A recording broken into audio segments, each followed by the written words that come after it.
Hi, my name is Joseph, and welcome to Chapter 2, Part 6 of Digimon Seekers, a WWW Airline Flight 626, and it begins with Hacker Leon, the beginning of the title.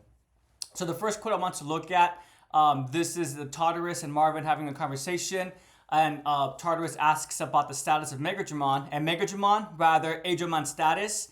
Luckily, the Digicore didn't sustain heavy damage. It's in maintenance, and probably will be for a while. Indeed, Airjamon was nowhere to be seen on the catwalk above.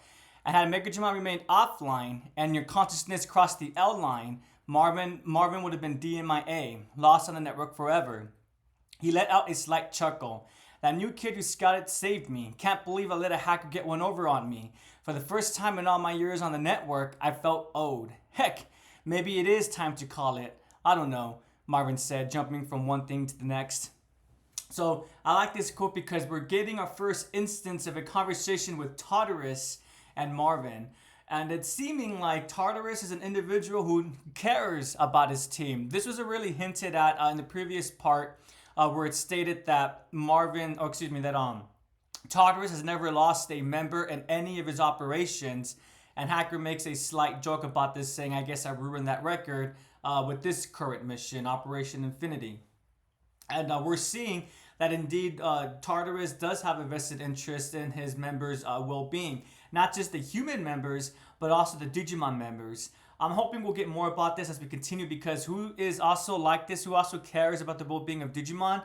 Professor Ruzenji. But according to the professor, the Sons of Chaos, or SOC, they're not treating Digimon correctly. But again, I think that's meant to throw us off, us being the readers. I am believing that the SOC would end up being, if not allies, at the very least, allies with this enemies.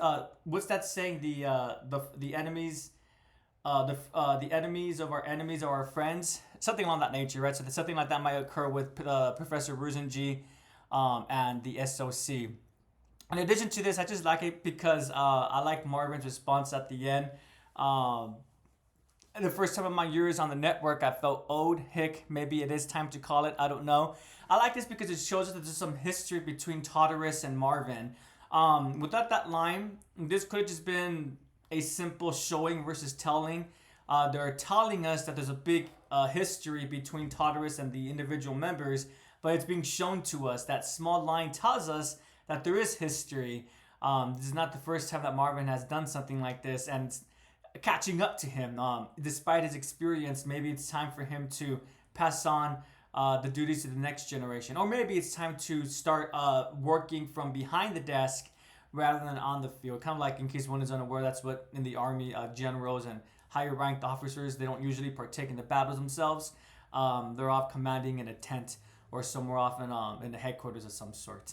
But yeah, moving on to the next quote. This one's a bit of a long one. We're exploring retaliatory options on Judge the Hacker, the Digimon said. The Digimon being Doromon. It hasn't been revealed yet that Doromon is standing at the feet of Tartarus. It's just the interviewer from, I believe, Chapter 1, Part 3, when EG is trying to join the SOC. Leon of Judgment, you make an enemy of him, you make an enemy of my home country. The good old stars and stripes, Marvin said, pantomiming a gesture that said, think about this very carefully. This is a severe provocation that threatens not only the SOC, but the very ideals of the entire Codecracker team, Doromon shot back. In other words, we're not going to let this go, the interviewer's avatar interjected. I was no longer an office worker with a tie for a forehead. A new avatar, a man wearing a jacket, stood beside the Digimon. A scar charted a path from his forehead to just above his left eye. No one would mistake him for a cog in the corporate machine, for this was Tartarus. The office worker was a secondary avatar used for cover. Tartarus, the legendary codecracker and leader of the SOC, reviewed his true form to Marvin, who had seen him so many times before. So what I like about this so much, we'll start at the end again, further reinforcement that there's a history between Marvin and Tartarus. It is not Marvin's first time seeing his real avatar. His secondary avatar has been introduced before, and that's the avatar that AG was working with. And so that's just very cool. We didn't know, honestly, as the reader, I actually foolishly believed that Marvin was the interviewer. But I didn't realize that that's not the fact, right? Because his Digimon partner was is Adriamon. During the interview section of the story, this nameless interviewer was standing with a Doromon, right? So, but the way I justified it, I was just thinking that maybe Marvin was working with Tartarus' Digimon or another higher up Digimon, and he wouldn't take his partner Digimon just to keep that his identity incognito or just keep it secret. But now we're discovering that Marvin is separate from the interviewer avatar, and that indeed the interviewer avatar already interacted with AG. So it's really interesting to know that the interviewer and Doromon, we mustn't forget, we being the readers, that they're the reason why the Digipolice discovered EG and Logomon while they were doing their mission, the operation, or not operation, mission Full Out Waslam. Also, what I like about this quote is that it shows us that Tartarus, although he's been shown to be a very caring and charismatic individual, we're not starting to see some of his more terrorist side. We're exploring retaliatory options on Judge, the hacker said, and Marvin even tells or advises we need to be careful because if we go after Judge, this more than likely means we're going to be going after a government as well, or the United States of America. And by the way, really cool way to establish that Marvin's an American through that line. Again, really great showing and not telling.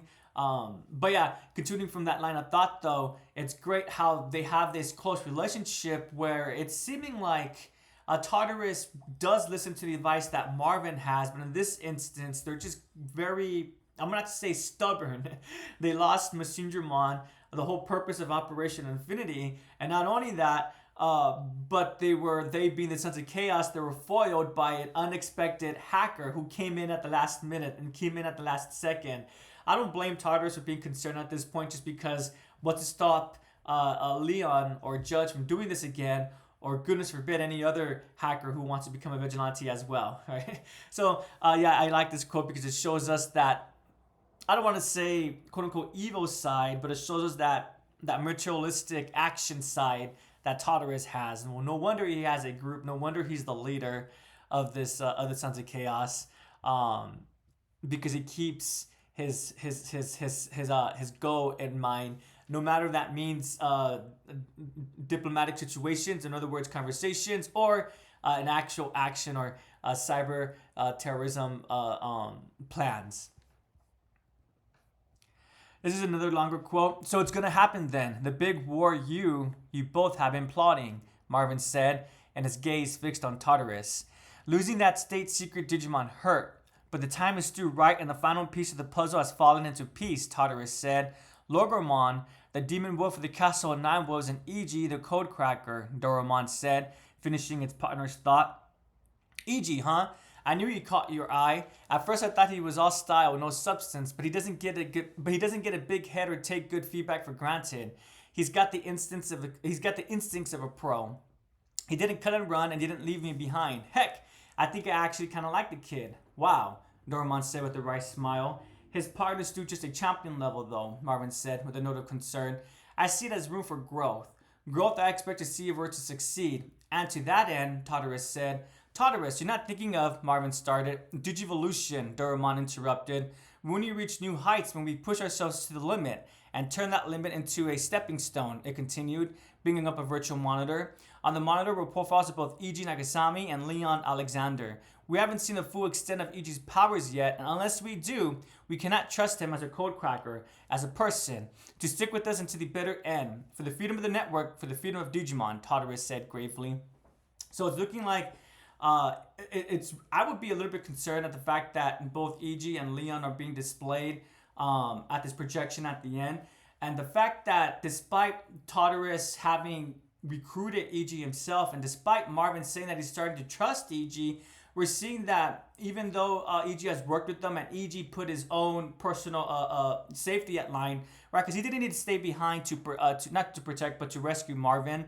That was a choice that E.G. made for himself in order to benefit the group, and also I just think that's because that's how E.G. is. He's an individual who will help someone else if they require assistance, if they're not enemies of his. Despite all of that, it's not enough for Tartarus to be convinced that E.G. will be with them until the very end. And especially because Logomon is still just a champion level, right? All he has is just Logomon and Logormon. One is going to need more than that in order to do whatever plans that Tartarus has. How do we know this? Well, because the first operation that EG partakes in, they go up against a mega level Digimon, right? So yeah, I like this a lot because it really again shows that despite Tartarus being a positive force, he has the capacity to be not a negative, but to be a thorn on one side as well. But again, it's looking like Tartarus is trusting EG. He just needs a little bit more from him. I especially like how he states Marvin states his partners do a champion level though. I see it as room for growth. Growth I expect to see if we're to succeed. And to that end, that's a really cool, anonymous line. And I'm hoping we'll see more about that as the story continues. They turn to see they being Leon and Postmon, to see Professor Ruzumji standing on the other side of the window. I didn't realize you were there, Professor, Leon said glumly, hanging his head. Hey there, Ryobu, Postmon chirped. Never want to let decorum get in its way. It was living proof that the whole Digimon take on characteristics of the person raising them theory was a total lie. Hey, hi, hello, good morning, Postmon. Thankfully, Professor Ruzumji was able to roll with the punches and match Postmon's energy. And congratulations, Leon. Thank you, Professor. So it's looking like the hints of where Leon got his connections with the Digimon was correct. I was speculating that it was through the Professor. Not just myself, but many of the community members who have been following us along, with the videos. Thank you, by the way. I really do appreciate it. A couple of individuals stated that as well, and of course in the bigger Digimon community too. So it's now confirmed that the reason why Leon has access to Digimon is indeed because of Professor Ruzumji. I personally am really happy about that. I was a bit concerned that they were going to introduce another professor-like figure or character, or just another research-like character who would have been a minor character compared to the professor, but he was just acting as a means, as a plot device to have Leon working with Digimon and eventually working with Iggy. So I am really happy that it's revealed that it's the professor specifically who allowed Leon to begin working with Digimon. I'm not going to read from the quote specifically, but it's revealed that Leon's been working with Postmon since elementary school, and all of this was done because of the Professor Ruzumji. And what I also like about this quote as well is that the professor, he's really an individual who, I know at the beginning of the story, I was a little bit concerned that he might be an antagonistical force, but I don't think that's going to be the case whatsoever. But the reason why I was thinking like that was because he's a very eccentric individual. And I love how his eccentricness allows him to navigate through different social circles. Because I would argue that the professor is able to communicate with his peers and his colleagues, right? Individuals who have degrees and acolytes like he does, but he's also able to communicate with people like Iji Nakasumi, who, although he's not attending college, that doesn't stop the professor from forming a relationship with him and recognizing that Iji has a lot of potential. And in addition to that, the professor could also speak with current college students or Leon Alexander. Really cool. I like that a lot. The professor, although he is eccentric, his eccentricity is used for a positive reason. And he's able to speak and network with other people. I like that a lot. America has exacted its revenge on the criminal who took down WWW Flight 626, Professor Ruzumji said solemnly. Leon's eyes widen as he processed the meaning of the professor's words. The SOC's premeditated large-scale attack on the X Nation's data server was scuttled by a lone hacker, and the X Nation's crown jewel, the state-secret Digimon Messengermon, was destroyed. Phenomenal. To think that the hacker known only as Judge would be a match for an entire nation. Professor Ruzumji beamed as he heaped praise on Judge's exploits. Messengermon was behind the WWW-626 crash that killed more than 100 Americans. America does not abide terrorism, Leon said carefully. And who ordered the strike? The Department of Defense? No. I acted on my own accord. It was now or never. The crash of WWW-626 was an act of terrorism that was a disgrace to my country and a loss I needed to overcome if I was to continue my hacking career, Leon answered, tightening the narrative. That's our story, Professor Ruzumji said. ending his round of questioning. Yeah, Leon agreed. What a rush. Hitching a ride on SOC's little plot. Goodness, to think that the young boy I gave a Digimon Dock and Digitama not so many years ago will grow into the young man I see before me now, Roshi said through a giddy smile. So, I'm not gonna lie, the way that this ends, the professor says through a giddy smile. Despite me, I am liking the professor's character, and I do believe the professor would be a force of good, a force of protagonist support. With that being said, though, I still can't help but feel that the professor does have an ultimate goal in mind. But that ultimate goal is more than likely going to be a positive for the digital world and the real world. Or at least that's what I'm hoping. I won't lie, as an individual who just finished Digimon Savers, that show had one of the best villains in my opinion, Professor Kurata. I'm just concerned that Professor Ruzunji might secretly have hidden ambitions that end up twisting his ideologies, and he thinks he's doing good, but really he's actually doing bad, right? So in other words, to reiterate, I don't believe he's going to be like Professor Kurota, Professor Kurota from Digimon Savers, just straight up evil. But I'm not going to lie, I'm a little bit concerned that through his effort to save the digital world and to help them create a positive relationship with the real world, the professor might accidentally go down the wrong path. But maybe I'll be wrong about that. We'll see. And the only reason why I think that is just because, again, he said through a giddy smile. Giddy just means enthusiastic, really happy. But just giddy smile. Smile really implies that one is happy, right? Giddy smile, there's a lot of excitement here, right? Well, maybe the professor's just excited because, well, he has two great partners that he's working with, right? E.g. secretly, and then Leon. But what I also like about this conversation is how the professor is able to talk as if he doesn't know who Judge is. But of course he actually does know. He's able to have a conversation, kind of like a play attitude. Kind of like, it reminds me a little bit like a Batman Alfred kind of thing. Leon being Batman. And Alfred's just like, well, it's a good thing that Batman came to save the CD console, right? And he's like, yes, it is a good thing. But obviously, the professor knows who Batman really is. The professor handed Leon the device, which had a keyring attached to it. On the screen was a small egg, a Digitama. An AI creature will one day hatch from it, he was told, and how he raised it would determine how it digivolved, and the form it took thereafter. The professor went on to explain that he called these little life forms digital monsters, or Digimon. From that day on, Leon was hooked. He was a quiet child with few friends, and having a digital friend only increased his introversion. His scholarly-minded father was simply happy to see his son enthusiastic about something, and knew he needn't worry over his son's future. Leon only shared his Digimon with one other person, and secretly at that, e.g. Nagasumi, a friend so close as to be family. The Digimon that hatched from the egg that Leon raised to rookie level was Postmon. How had E.G. reacted again? Leon recalled, that's so cool, and does it poop? And wow, it listens better than our dog. Being among the questions and comments. So I'm not gonna lie, it's not the first time that it's been established by the narrative that E.G. and Leon had a really close relationship. Now we're getting another confirmation that it was so close that one could determine that it was more than just a friendship, but almost familial. What happened though? It does explain a little bit that because of Leon's dad, who is an assistant professor, he had to go back to America. And so because of his job, and thus he had a sudden departure from Japan, one would think that Leon and E.G. would have stayed in contact. But it is explained that Leon is an introverted individual. So maybe while he really did appreciate E.G.'s relationship, when they separated, it was just a little bit too much to maintain that relationship. But obviously, I would argue that they both had positive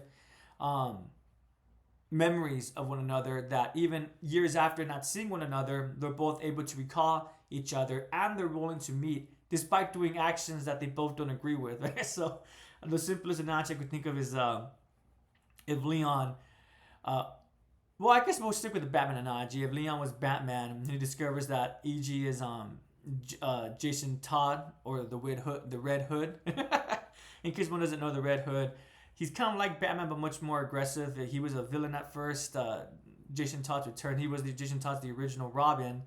So when Batman discovers that the original Robin is doing actions that he doesn't agree with, Batman, instead of just disowning the Red Hood or choosing to just cut ties with the Red Hood, he discovers who he is. They have conversations and they remedy their relationship, and thus the Red Hood is now part of the Bat family, right? So it's kind of like what's going on right here. Leon is Batman, and EG is the Red Hood. So again, despite doing activities that they both may not agree with, they're still able to put that aside and meet with one another. That's how this part ends, which we'll get to eventually. But I really do like that. What I also like is how it's explained how EG was excited. Well, not explained. It's just refer how he's excited from not the discovery, but the sharing of Postmon. Just really shows how EG's always been a curious individual since the first part of the story of Chapter 1. I feel like that's been an element of EG's characterization. That he's naive, a little bit foolish, but also that he is curious, and his curiosity is what allows EG to be determined and to push forward with his goals. So I just really enjoyed this quote.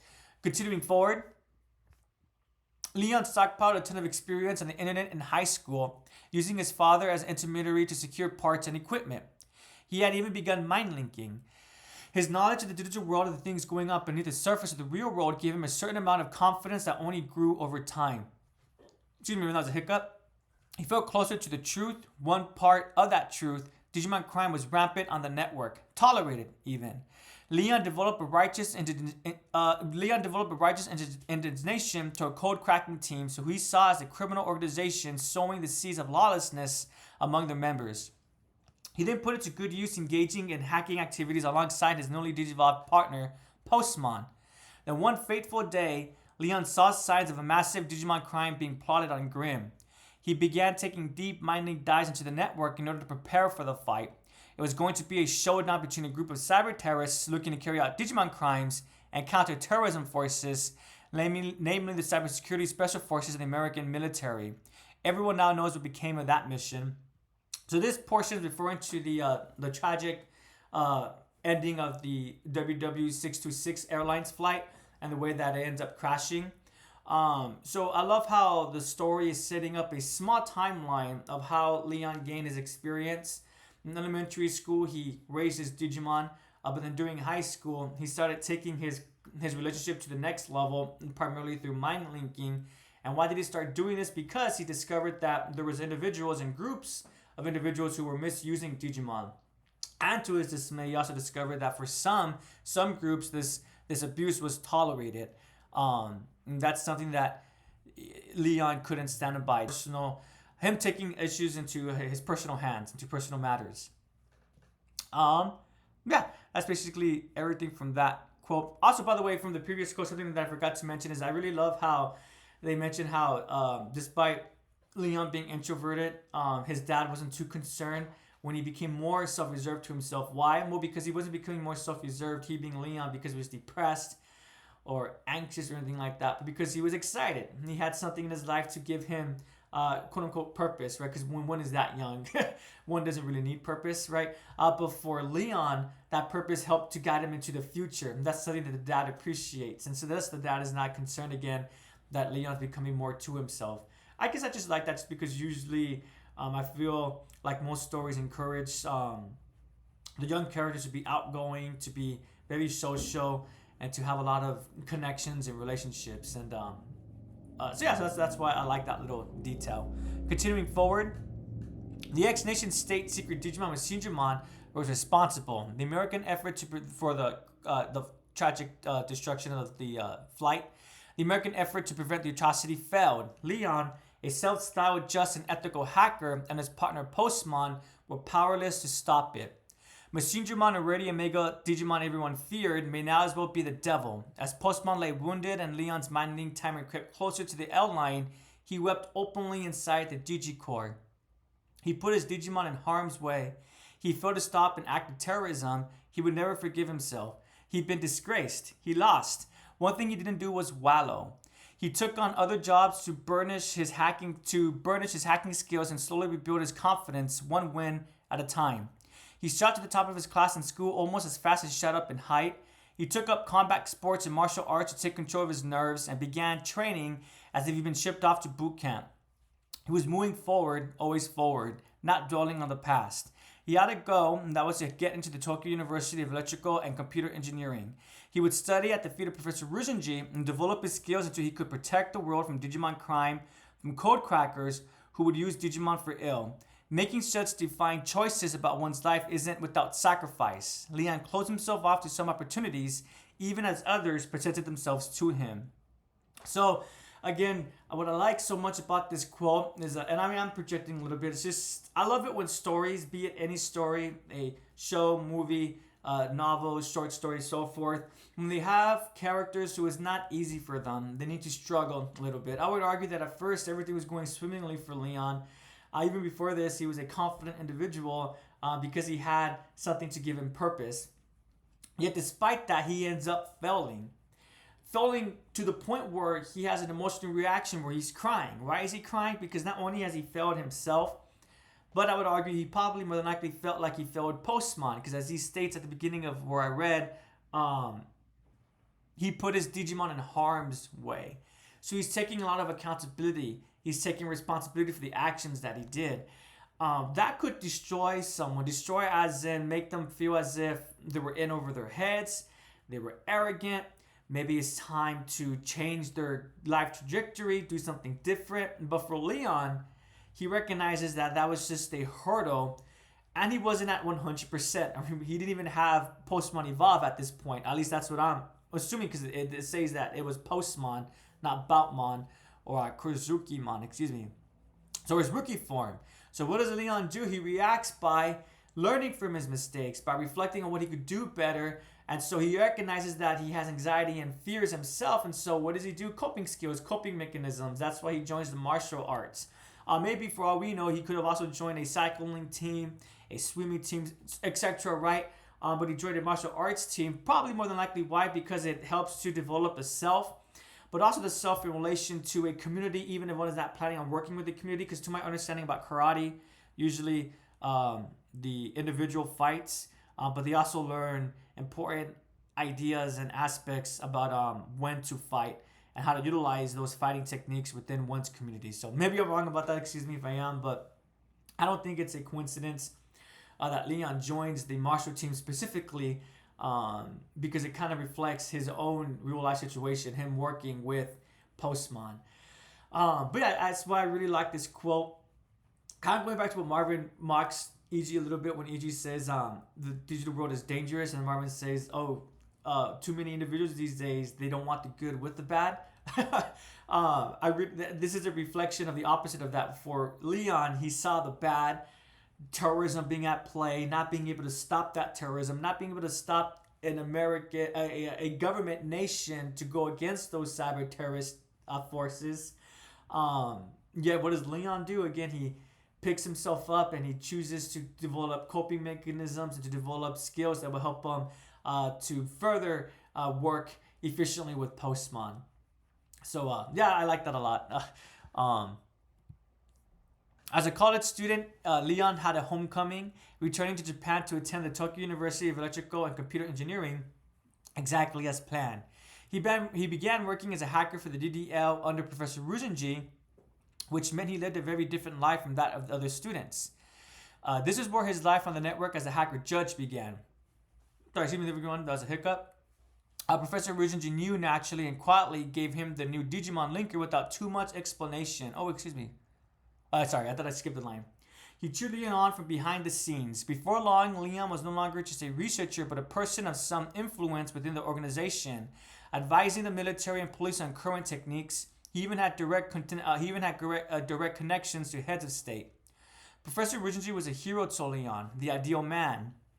He knew and loved the digital world more than anyone else, after all, and he put the knowledge to good use. Sitting beside Professor Ruzhinji for an outline meeting the United States Secretary of Defense, Leon's heart swelled with pride. He was on the just and righteous path. So, what's interesting about this quote is, even though I do have some concerns about the professor's character at times, but for the most part, I do think he's a great character. I think it's telling that it says at the end, he being Leon was on the just and righteous path. I think that's meant as a narration, reminding the reader that your feelings towards the professor, don't let them influence your conclusion. The professor has his own goals, and hopefully it's going to go against what the reader is thinking. What is the reader thinking? The professor is a bad individual. Again, I don't think that will be the case, but maybe I'm giving too much credit to the narration when I'm saying that the narration is trying to play with the reader a little bit, kind of telling the reader, we're kind of aware that you have these these stereotypes about professor characters in stories. But be careful before you set your conclusions. Here's some little aspects about that character. Also, in addition to that, I just really appreciate how Leon, he has such high regard towards the professor. And I don't think, this is the reason why I don't think the professor will end up being a bad individual at the end. And if he does, it's not because it's on purpose, it's because he's just deluding himself into thinking he's doing the right thing. I'm trying to think of an example I can't think of one off the top of my head, unfortunately. Well, I guess kind of like the D-Reaper. That's an extreme example. I would argue that the D-Reaper from Digimon Tamers wasn't explicitly evil. The D-Reaper was just doing its programming. So from the D-Reaper's perspective, it was just deleting corrupted data. So if the D-Reaper was sentient or sentient, if it was alive, right? Like Digimon, we got a conversation with it. It'll probably believe that it's not the villain of that story, but rather it'll probably view Takato, Rika, and Henry, and the rest of the team as the villains because they're trying to stop the D-Reaper from deleting the corrupted data. So I think that'd be the only way the professor would turn evil, again, is if he has his mindset becomes corrupted in some way. But if he does turn evil, I think it'll be really interesting to see how Leon's going to handle that. If we'll be able to handle that at all, and if we'll be able to bring himself to fight the professor if it did come down to that. A part of me kind of hopes that does happen, but a part of me doesn't, just because I feel like that it's a bit of a stereotype. If one agrees or disagrees with that, please do let me know. But yeah, that's just how I'm feeling about that in general. Moving on to my last quote that I want to look at. Such grievous harm. Oh, by the way, we're shifting perspective. We're now at Iji's perspective. He's listening to news reports about what just occurred with the X Nation and Machinedramon and the Sons of Chaos. So grievous harm is the direct result of the cyber attack perpetrated by criminal code crackers, and we are likely to attack with fury the likes of which has never been seen before. The X Nation's dictator bellowed and prepared remarks. The better briefed heads of state, who knew that most of the nation's cyber warfare capabilities had just been destroyed, were likely laughing to themselves as they watched. This was the impotent fury of a dictator who had lost their prized Digimon.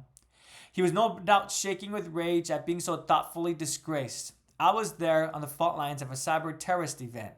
This was what Iji always imagined it would be like. This is what Iji always imagined it would be like to be a code cracker, and he felt strangely uplifted by the whole thing. He wasn't completely free of worry, but for the first time in a while, he had lofty expectations of himself, of future success. It was all a complicated jumble that had his nerves.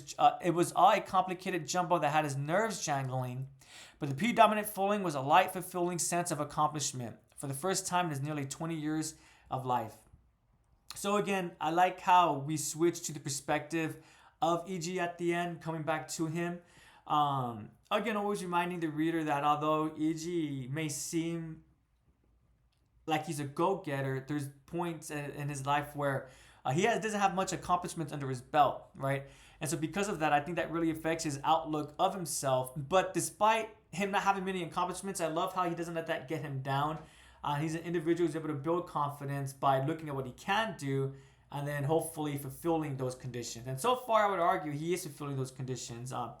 He might do a better job of hiding his spy identity, do a better job of digging for information, but so far he's still participating in the Sons of Chaos. So far he's still doing the mission for the professor, and from behind the scenes, because we the readers get this information, we being the readers, that Tartarus and Marvin are both, despite having some reservations about Iji, are starting to warm up towards him. And more than likely, those reservations that they currently have are going to be dashed away as Iji continues to show that he's a determined individual. But yeah, I really did like this part. The previous part was action packed. And this part I feel like was the aftermath. Well, obviously it was the aftermath of everything that occurred. But I love how we're getting more information about Leon's character. We're getting more information about Tartarus, finally, right? And I'm sure we'll get more details about him as an individual. And I also want to get more details about the professor as well.